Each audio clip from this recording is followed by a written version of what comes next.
And we're live. Welcome to another random hangout. This time I don't have a panelist. I put a link on my Facebook just in case if anybody wants to join, they can. So I wanted to do this because I feel like it, and just think a couple of things are on my mind. The first thing I want to talk about is why I support Bernie Sanders. I don't support Hillary. I don't support any of the Republicans. O'Malley, he's okay, but you don't hear much about him.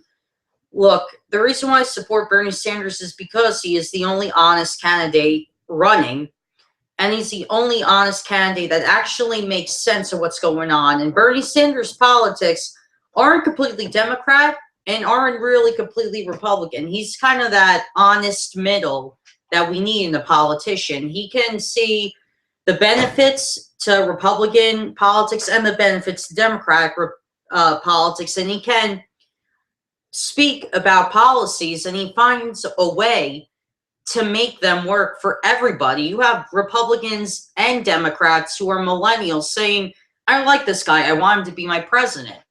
And so Bernie Sanders supporters far outnumber the Trump supporters, but we shouldn't have the no fear mentality about Trump supporters because they are the minority supporting group of Trump, but they are a very dangerous group because their core values are bigotry, racism, and hate. And they will literally do anything to anyone who doesn't look like them or talk like them. And that goes with Black Americans, Muslim Americans, Mexican Americans, anybody who's a part of a minority.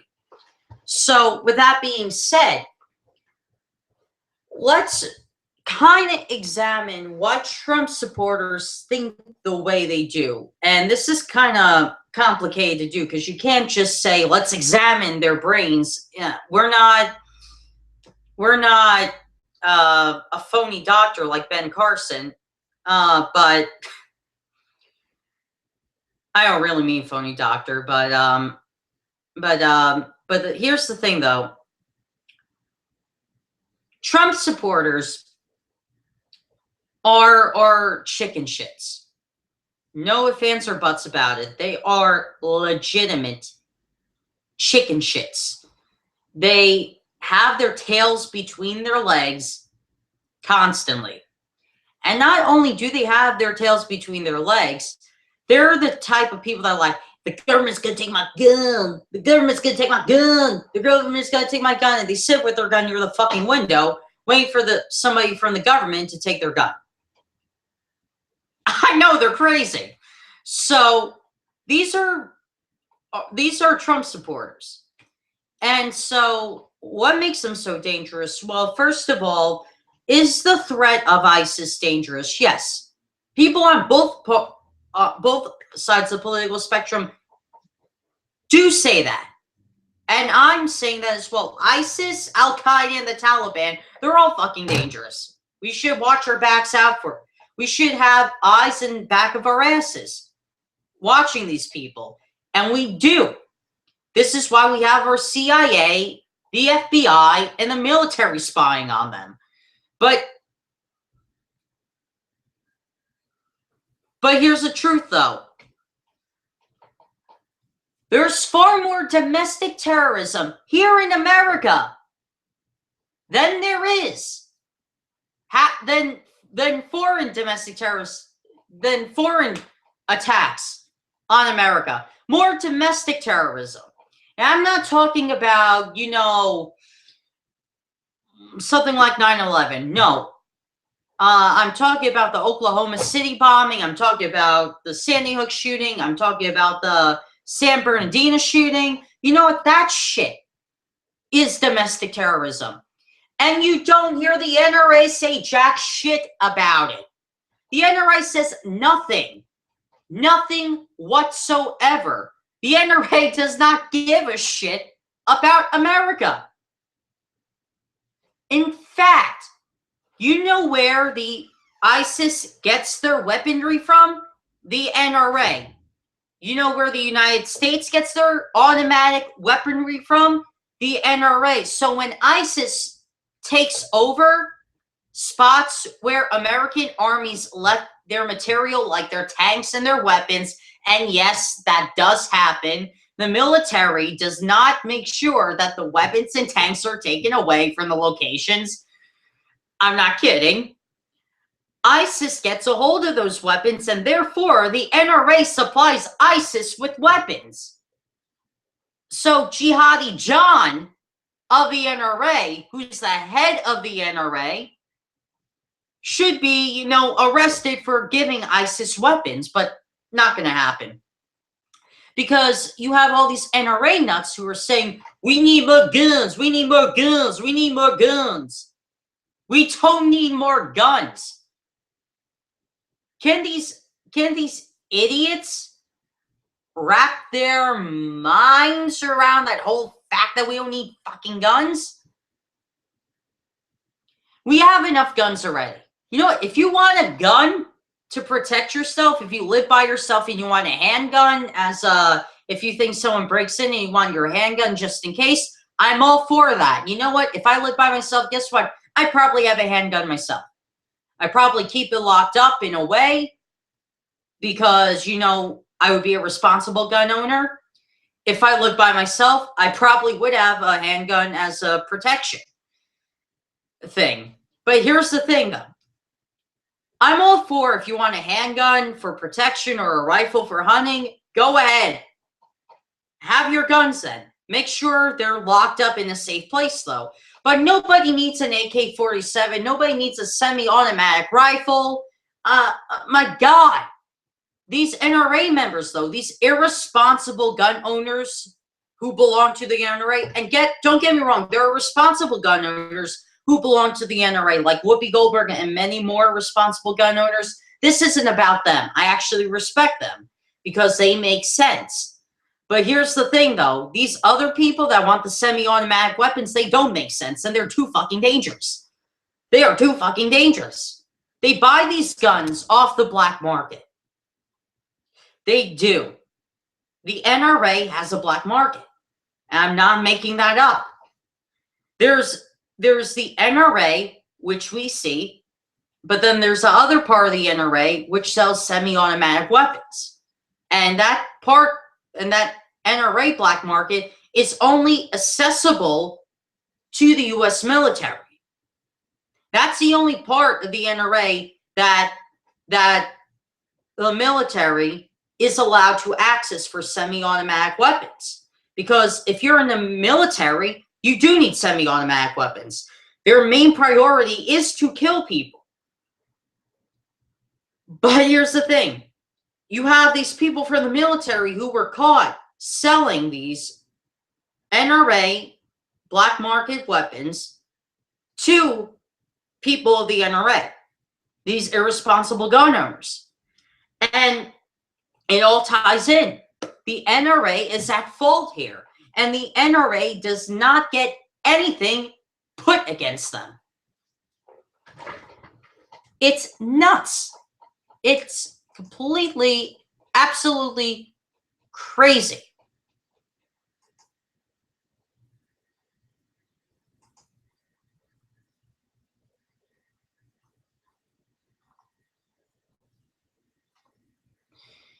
So anyway,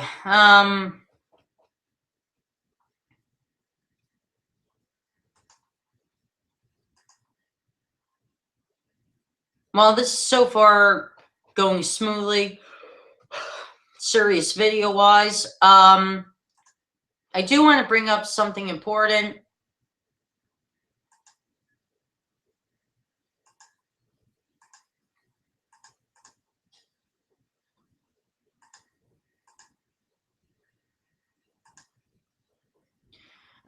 I'm not sure if you're aware of this, but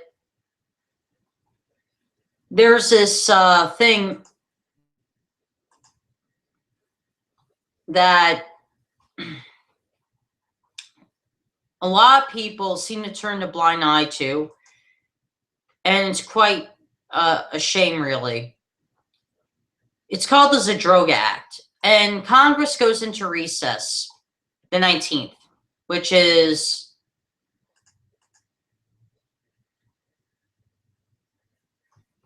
a week and a day from now. And so there's a Droga Act, if you're not familiar with it. It's the 9/11 responders healthcare bill.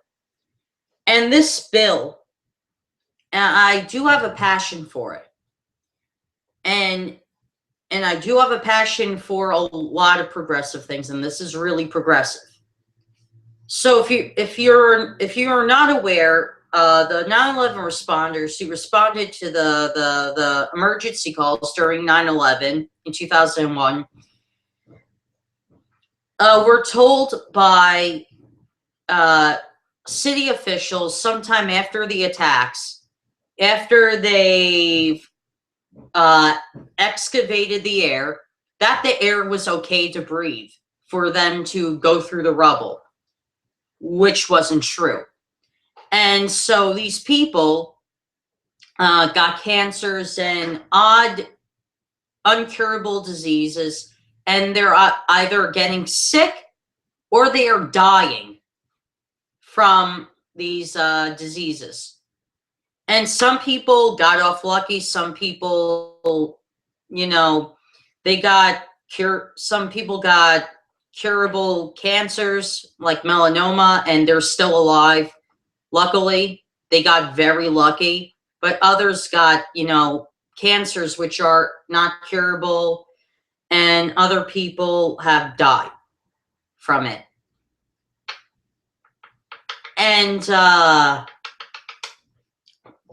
And Democrats and Republicans who didn't sign this bill or didn't give a shit enough to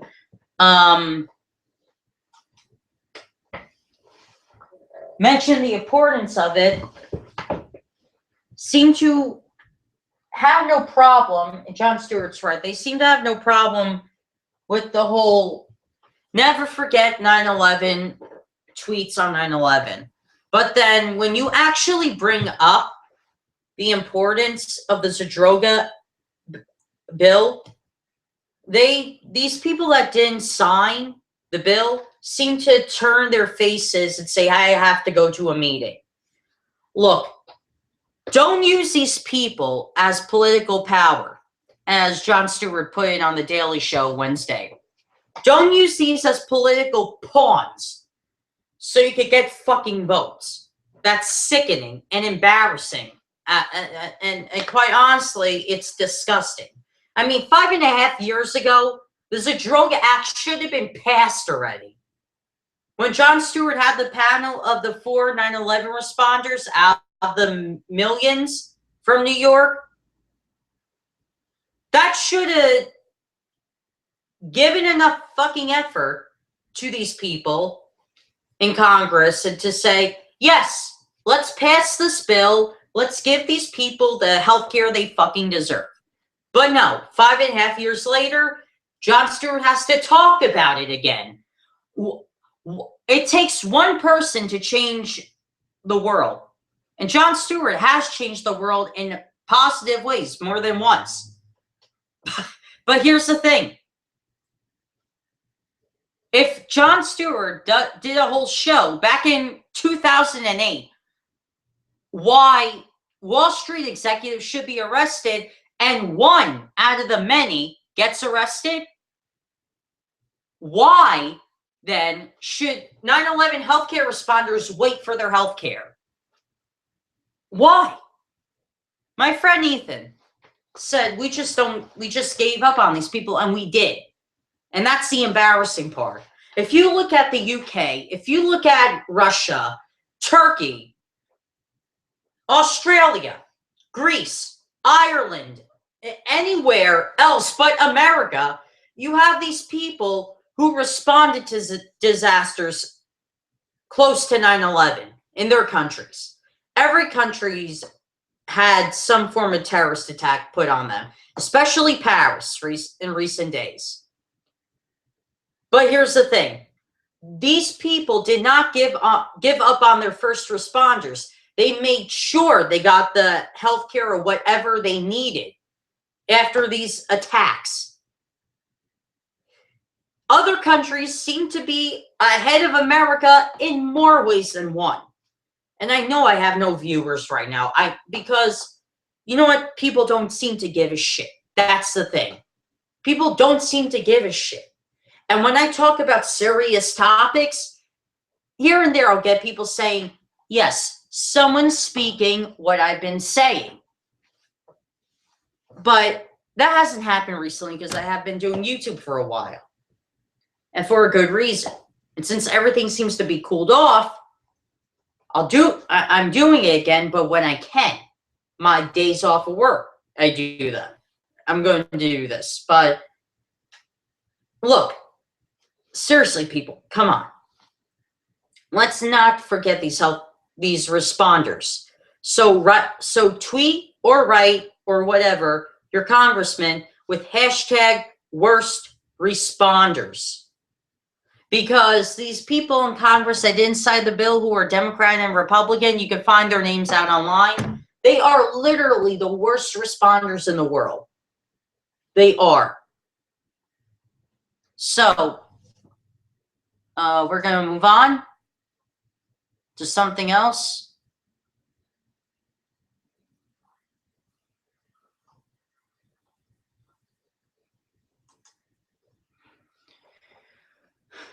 The holiday season is around.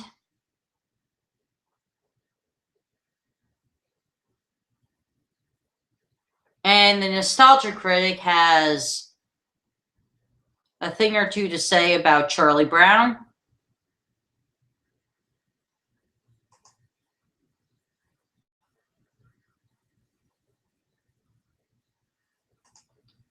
More specifically, the Christmas episode. So let's take a look at that.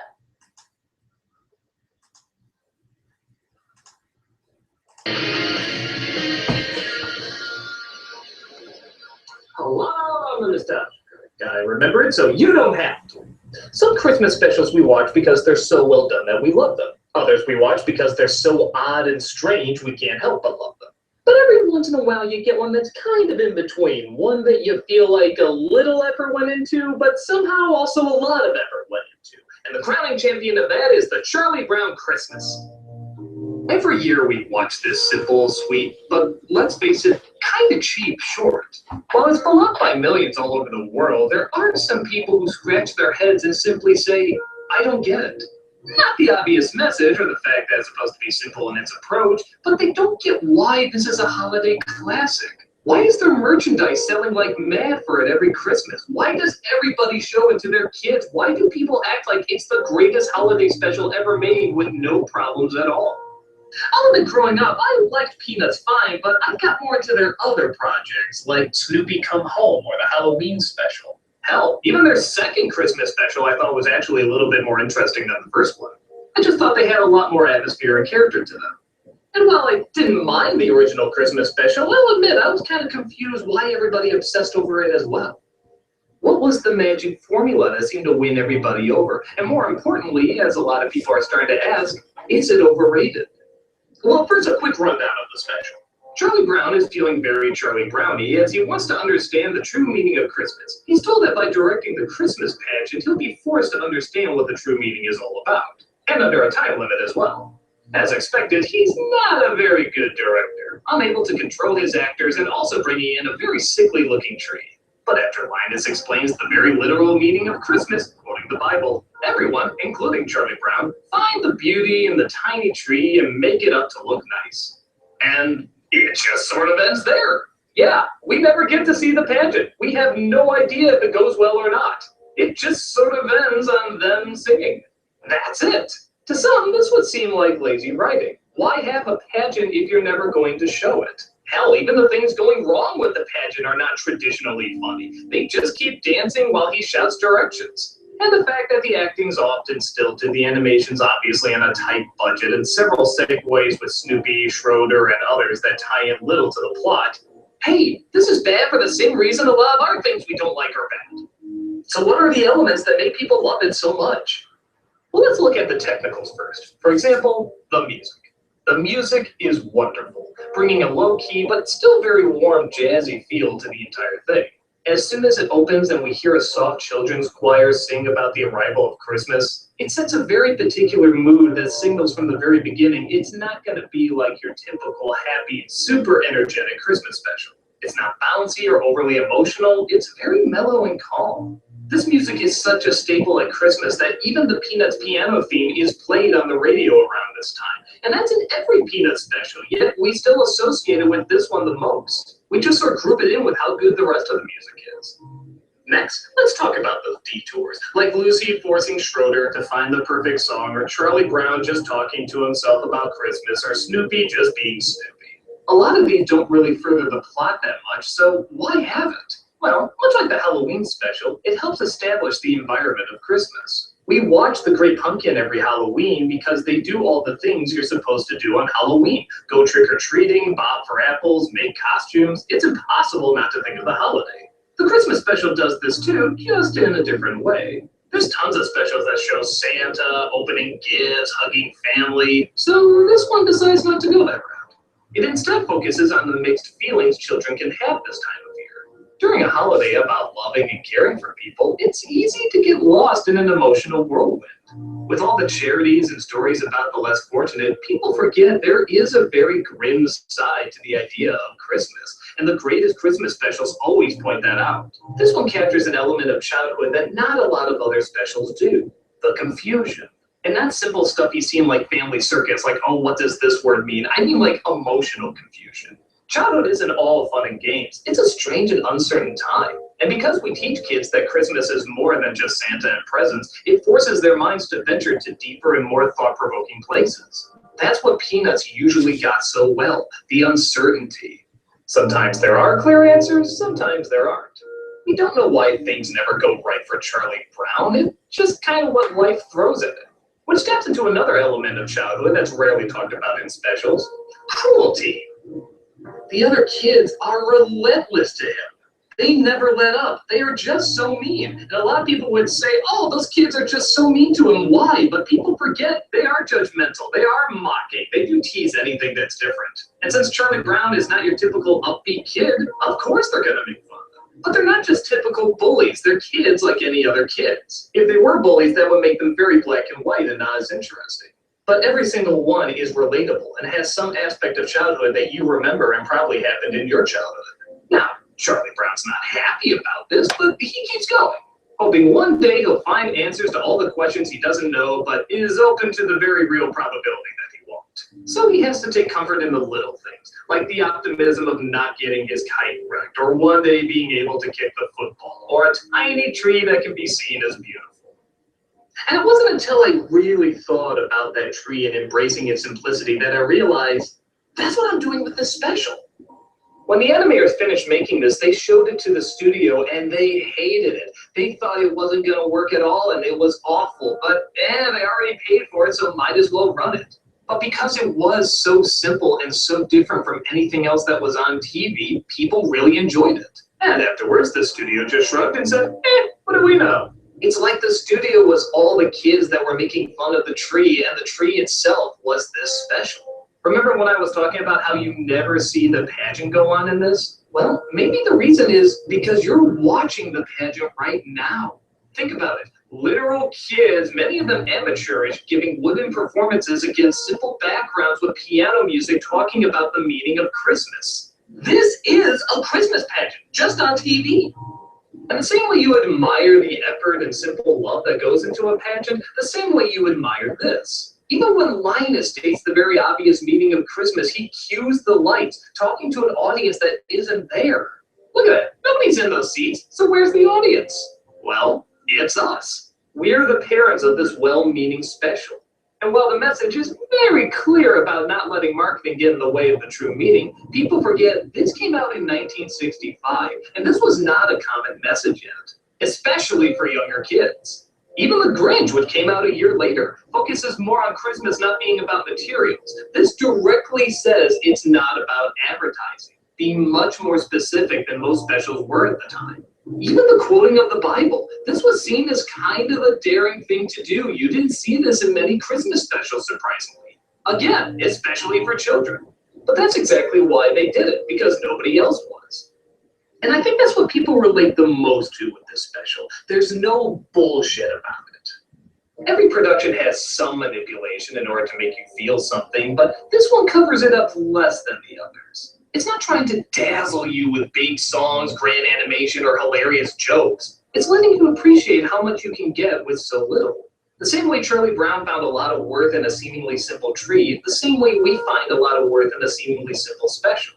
Its perfection is in its imperfections. And just like our main character's understanding of Christmas, it can't always be explained, it just kind of has to be felt.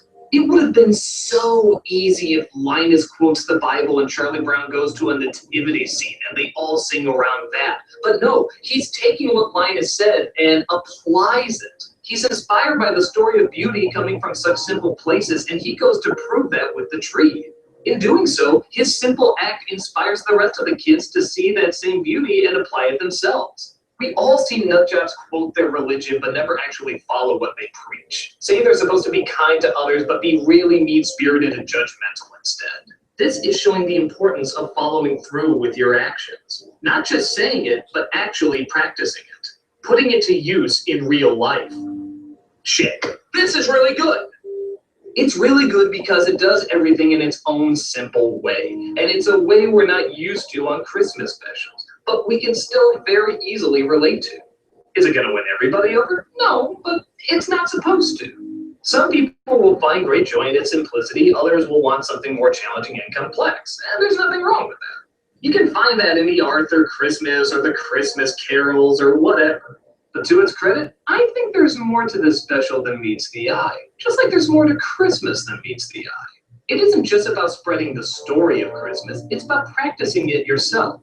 It's showing the importance of applying it as well as celebrating it. It's about putting that effort and love towards the things that are most important. Anyone can just quote scripture, but it takes a special talent to inspire and make others do better. And for a lot of people, that's what this special does. Yeah, it's basic, yeah, it's stilted, yeah, it's not that funny. But I can't help but feel like it tapped into something more than the majority of other Christmas specials do. Something simple, but still speaks to the majority of people watching. In the end, maybe it isn't such a bad little special after all. I'm a nostalgia critic guy, remember? So you don't have to.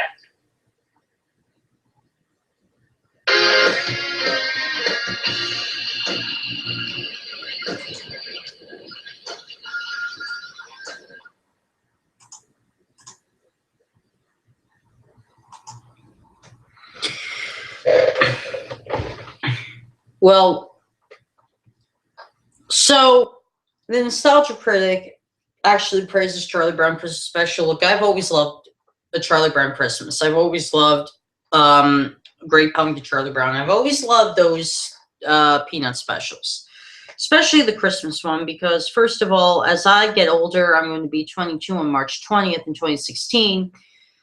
But as I get older, I realize the Christmas decorations, I don't give a shit about Christmas decorations. That's not what Christmas is.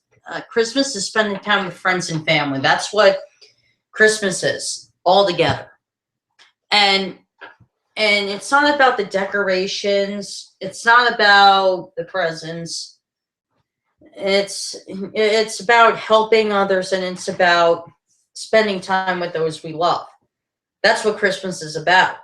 And Christmas, as I've got older, has become so commercial. There's no time to actually celebrate what the true meaning of Christmas is. Now, does the Christmas have a biblical message to it? No. But I don't think anybody needs a religious text to be a decent human being or to really understand what treating those with kindness really means. Some people feel that without religion, you can't be a human being. I disagree. This is why I really don't care about the decorations and all that. I only care about what the real meaning of the holiday is. So, like, even if I get my own house in the future, I'm not going to decorate with a Christmas tree or anything like that during the holidays. I'm just going to invite friends over on Christmas Day or family, you know, because that's what the meaning of Christmas really is. It's not about the tree. It's not about the ornaments and all that. Those are nice if you want to hang them up, but you know what? That's not what it's about. Anyway, I'm going to end this. See you guys.